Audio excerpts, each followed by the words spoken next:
Of the epic journey, I think this is what we're trying to create for the player, is an epic journey. I think I should trademark this one too. Epic journey. Keep that in. There's so many genres, so many styles of games, so many different ways of gaming. But I think in a way they can kind of all be encapsulated in this idea of an epic journey.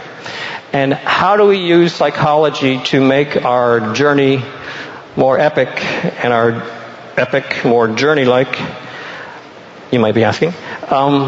Here are a couple of tools that we have to make that happen.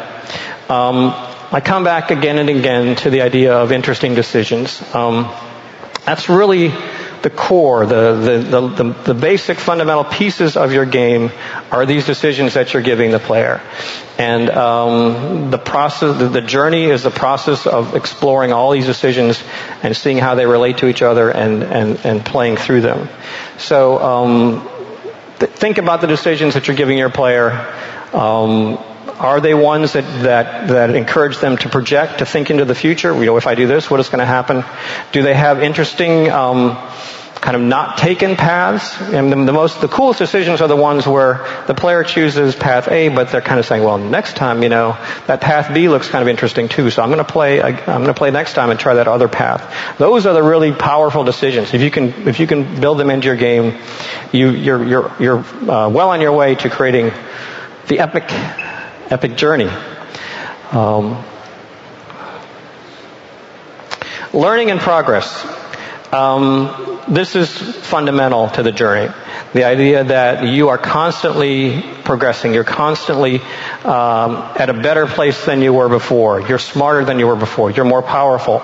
It's kind of fundamental, but it's easy to lose track of this. I think that you cannot reward and acknowledge and reflect this progress too much in a game. It's very important for the player to know how they're doing, what progress, what value has this last half hour, this last hour been to me in terms of playing.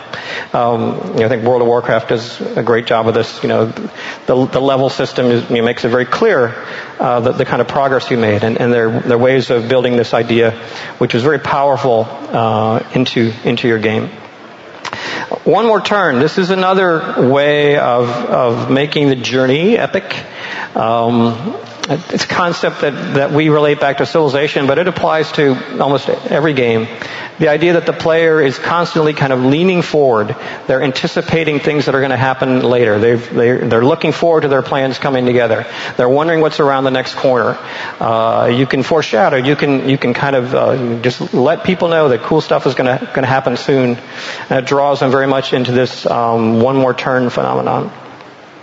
And it kind of all comes back to this idea of replayability. That if you create a fantastic journey, and the player comes to the end of that journey, they suddenly realize that this is only one segment of this epic journey. This journey is much more epic than they even thought, because this has only been a part. The epic was a part. It's like epic squared or epic cubed or this journey is multi-epic. And replayability kind of plants that seed and makes that happen for your game. So these are some tools, some psychological tools that make your game the coolest epic journey of all time.